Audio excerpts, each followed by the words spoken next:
Día 46. Levítico 1. Dios llamó a Moisés desde el santuario y le ordenó que les diera este mensaje a los israelitas.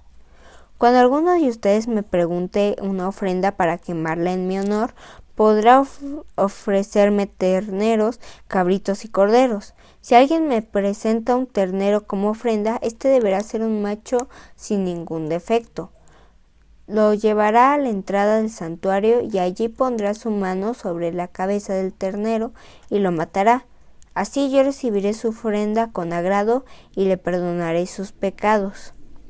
Los sacerdotes me presentarán la sangre del ternero y luego la derramarán en los 4 costados del altar. El que me presente la ofrenda le quitará el cuero y cortará el animal en pedazos. Por último, lavará con agua los intestinos y las patas del animal y entregará todo a los sacerdotes. Ellos pondrán leña sobre el altar y le prenderán fuego, y allí quemarán los pedazos del ternero, junto con la cabeza, las patas, los intestinos y la grasa. Se trata de una ofrenda de aroma agradable que se presenta en mi honor. Si alguien me ofrece un cordero o un cabrito, este deberá ser también un macho sin ningún defecto.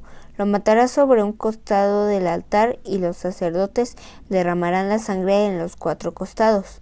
Luego, el que me presente la ofrenda cortará el animal en pedazos. Por último, lavará con agua los intestinos y las patas del animal y entregará todo a los sacerdotes. Ellos comerán los pedazos en el altar junto con la cabeza, las patas y los intestinos y la grasa. Se trata de una ofrenda de aroma agradable que se presenta en mi honor. Si alguien me presenta aves como ofrenda, estas pueden ser palomas o tortolitas.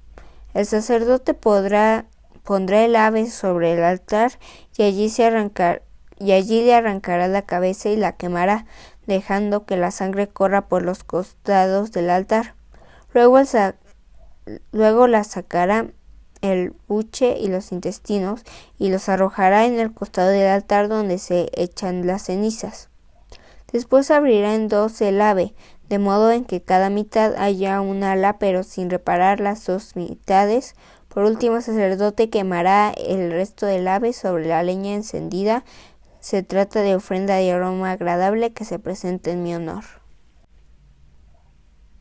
Levítico 2. Cuando alguien me presente cereales como ofrenda, deberá traer harina de la mejor calidad. Sobre la harina se derramará aceite y se le pondrá también un poco de incienso. Luego se le entregará a los sacerdotes. Ellos tomarán un puñado de harina con aceite y todo el incienso y lo quemarán sobre el altar para que ustedes se acuerden de que yo les doy todas las cosas. Se trata de una ofrenda de aroma agradable que se presenta en mi honor. El resto de la ofrenda será muy especial y de ella solo podrán comer los sacerdotes. Cuando alguien me presente panes o galletas como ofrenda, la harina deberá ser la mejor calidad. Los panes y las galletas se hornearán sin levadura. Los panes serán amasados con aceite y las galletas solo untadas con aceite. Si alguien me ofrece cereales fritos en el sartén, la harina debe ser amasada con aceite y no tener levadura. Además, deberán cortarla en pedazos y derramar aceite sobre ella. Se trata de una ofrenda de cereal. Si alguien me ofrece cereales cocidos en la cacerola, la harina deberá ser de la mejor calidad y amasada con aceite. El que me presente cualquiera de estas ofrendas deberá llevársela al sacerdote, quien la acercará al altar. Allí el sacerdote quemará una parte de la ofrenda, para que ustedes se acuerden de que yo les doy todas las cosas. Se trata de una ofrenda de aroma agradable, presentada en mi honor. El resto de la ofrenda será muy especial, y de ella solo podrán comer los sacerdotes. Ninguna de las ofrendas que me presenten debe tener miel o levadura, porque eso hará que las ofrendas fermenten. Podrán ofrecerme miel y levadura junto con los primeros frutos de sus cosechas, pero no para quemarlas como ofrenda en mi honor. En cambio, deben poner sal en todas las ofrendas que me presenten, porque la sal es símbolo del pacto que han hecho conmigo. Si alguien me presenta como ofrenda los primeros frutos de sus cosechas, deben ofrecerme espigas tostadas al fuego o harina de los cereales recién cosechados. Sobre estas ofrendas derramarán aceite y les agregarán un poco de incienso.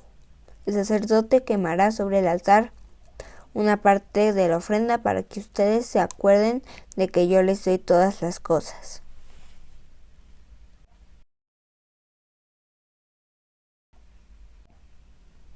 Salmos 46. Poema compuesto por la familia de Coré. Instrucciones para el director del coro, para cantarlo en un funeral. Nuestro Dios es como un castillo, que nos brinda protección. Dios siempre nos ayuda cuando estamos en problemas. Aunque tiemble la tierra y se unan las montañas hasta el fondo del mar, aunque se levanten grandes olas y sacudan los cerros con violencia, no tendremos miedo. Un río alegra a los que viven en la ciudad de Dios. Sus arroyos llenan de alegría el templo del Dios Altísimo. La ciudad de Dios jamás caerá porque Dios habita en ella. Dios mismo vendrá en su ayuda al comenzar el día. Cuando Dios deja oír su voz, se asustan las naciones, se tambalean los reinos y se estremece la tierra. Con nosotros está el Dios del universo.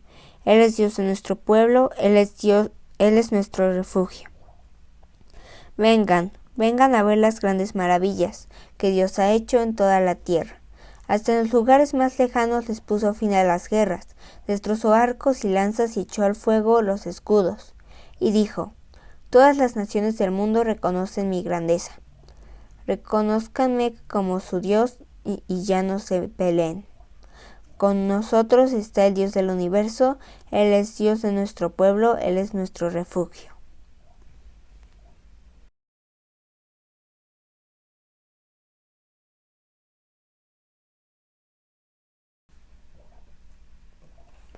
Lucas 2. Poco antes de que Jesús naciera, Augusto, emperador de Roma, mandó hacer un censo, es decir, una lista de toda la gente que vivía en el Imperio Romano. En ese tiempo, Quirino era el gobernador de Siria y fue el responsable de hacer este primer censo en la región de Palestina.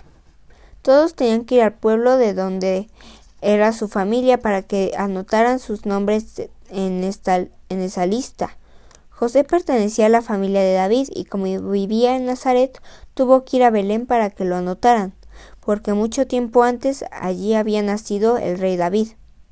Lo acompañó María, su esposa, que estaba embarazada. Mientras estaban en Belén, a María le llegó la hora de tener su primer hijo. Y como no encontraron ningún cuarto donde pasar la noche, los hospedaron en el lugar de la casa donde se cuidaban los animales.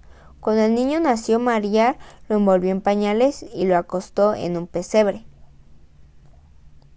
Esa misma noche unos pastores estaban cuidando sus ovejas cerca de Belén. De pronto un ángel de Dios se les apareció y la gloria de Dios brilló alrededor de ellos.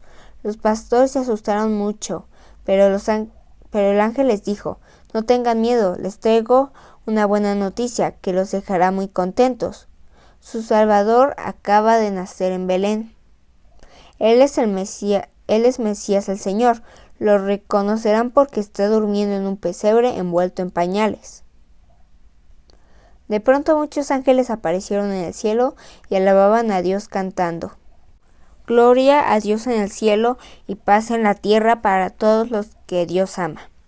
Después de que los ángeles volvieron al cielo, los pastores se dijeron unos a otros: vayamos corriendo a Belén para ver esto que Dios nos ha anunciado. Los pastores fueron deprisa a Belén y encontraron a María y a José y al niño acostado en el pesebre. Luego salieron y contaron lo que el ángel les había dicho acerca del niño. Todos los que estaban allí se admiraron al oírlos. María quedó impresionada por todo lo que estaba sucediendo y no dejaba de pensar en eso. Finalmente los pastores regresaron a cuidar sus ovejas. Por el camino iban alabando a Dios y dándole gracias por lo que habían visto y oído. Todo había pasado tal y como el ángel les había dicho. Cuando Jesús cumplió 8 días de nacido, lo circuncidaron y le pusieron por nombre Jesús. Así lo había pedido el ángel cuando le anunció a María que iba a tener un hijo. 40 días después de que Jesús nació, sus padres lo llevaron al templo de Jerusalén para presentarlo delante de Dios. Así lo ordena la ley que dio Moisés. Cuando el primer niño que nace es un varón, hay que dedicárselo a Dios. La ley también decía que debían presentar como ofrenda a Dios 2 pichones de paloma y 2 tórtolas. En ese tiempo había en Jerusalén un hombre llamado Simeón, que obedecía a Dios y lo amaba mucho. Vivía esperando que Dios libertara al pueblo de Israel. El Espíritu Santo estaba sobre Simeón, y le había dicho que no iba a morir sin ver antes al Mesías que Dios les había prometido. Ese día el Espíritu Santo le ordenó a Simeón que fuera al templo. Cuando los padres de Jesús entraron al templo con el niño para cumplir lo que mandaba la ley, Simeón lo tomó en sus brazos y alabó a Dios diciendo: «Ahora, Dios mío, puedes dejarme morir en paz. Ya cumpliste tu promesa, con mis propios ojos he visto al Salvador, a quien tú enviaste y al que todos los pueblos verán. El que será una luz que alumbrará a todas las naciones y será la honra de tu pueblo Israel». José y María quedaron maravillados por las cosas que Simeón decía del niño. Simeón los bendijo y le dijo a María: «Dios envió a este niño para que muchos en Israel se salven y para que otros sean castigados. Él será una señal de advertencia y muchos estarán en su contra. Así que sabrá lo que en verdad piensa cada uno. Y a ti, María, esto te hará sufrir como si te clavaran una espada en el corazón». En el templo estaba también una mujer muy anciana, que era profetisa.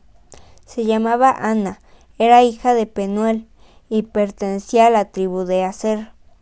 Cuando Ana era joven estuvo casada durante 7 años, pero ahora es viuda y tenía 84 años de edad. Se pasaba noche y día en el templo ayunando, orando y adorando a Dios. Cuando Simeón terminó de hablar, Ana se acercó y comenzó a alabar a Dios y a hablar acerca del niño Jesús a todos los que esperaban que Dios liberara a Jerusalén.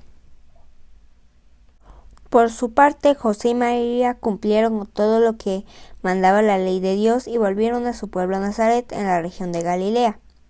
El niño Jesús crecía en estatura y con poder espiritual, estaba lleno de sabiduría y Dios estaba muy contento con él. José y María iban todos los años a la ciudad de Jerusalén para celebrar la fiesta de la Pascua. Cuando Jesús cumplió 12 años, los acompañó a Jerusalén. Al terminar los días de la fiesta, sus padres regresaron a su casa, pero sin que se dieran cuenta, Jesús se quedó en Jerusalén. José y María caminaron un día entero pensando que Jesús iba entre los compañeros de viaje. Después lo buscaron entre los familiares y conocidos, pero no lo encontraron. Entonces volvieron a Jerusalén para buscarlo. Al día siguiente encontraron a Jesús en el templo, en medio de los maestros de la ley. Él los escuchaba con atención y les hacía preguntas. Todos estaban admirados con su inteligencia y de las respuestas que daban las preguntas que le hacían. Sus padres se sorprendieron al verlo y su madre le reclamó: «Hijo, ¿por qué nos has hecho esto? Tu padre y yo te hemos buscado. Estamos muy preocupados por ti».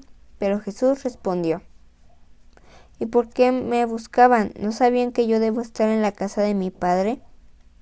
Ellos no entendieron lo que quiso decirles, pero Jesús volvió con sus padres a Nazaret y los obedecía en todo. Su madre pensaba mucho en todo lo que había pasado. Mientras tanto, Jesús seguía creciendo en sabiduría y en estatura. Dios y toda la gente del pueblo estaban muy contentos con él y lo querían mucho.